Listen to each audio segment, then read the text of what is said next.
हमारी पलकों से बहने वाले एक एक आंसू का हिसाब लेता।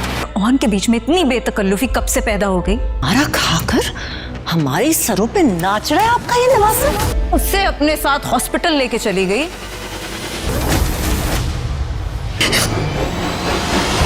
हम यहाँ बिल्कुल ठीक कहते, मुझे इस औलाद को पैदा होते ही मर जाना चाहिए। कौन?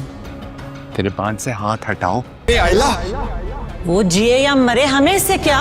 अब मैं तुम्हें कहीं मुंह दिखाने के काबिल नहीं छोड़ूंगा। मैं आइला को कहीं मुंह दिखाने के काबिल नहीं छोड़ा। आज ये अज़ियत खत्म हो जाएगी। कहीं तुम निकाहनामे में क्या कर रही हो? तो आइला, आप लोगों की आंखों में मेरे लिए नफरत हो। मुझे ऐसी जिंदगी नहीं जीनी जिसमें तुम्हारे निकाह में होते हुए किसी और के साथ इन्वॉल्व नहीं हो सकती। इस सब में तुम्हारा हाथ है ना।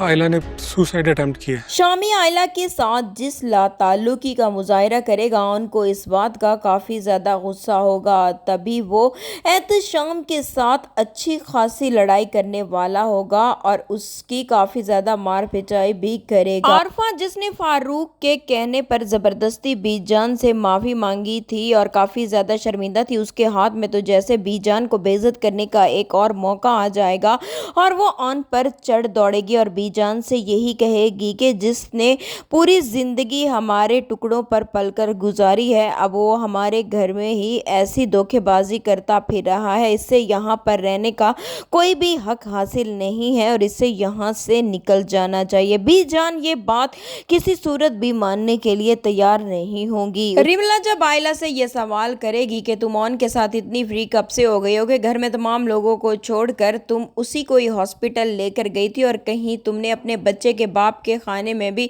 ऑन का नाम तो नहीं लिखवा दिया। तभी आइला को रिमला की इस हरकत पर काफी ज्यादा गुस्सा आएगा। वो उसे कमरे से बाहर निकाल देगी, अपने माँ बाप की तस्वीर को उठाकर बहुत ही ज्यादा रोएगी और पछताएगी कि आप लोगों ने बिल्कुल सही कहा था, मुझे ऐसी औलाद को तो पैदा होते ही मर जाना चाहिए। और इसके साथ ही वो अपने माँ बाप के नाम पर एक नोट लिखेगी कि आप लोगों की नफरत भरी नजरों का सामना मैं नहीं कर सकती, इसलिए ये दुनिया छोड़कर जा रही हूँ। और इसके साथ ही वो सुसाइड अटेम्प्ट करने वाली होगी।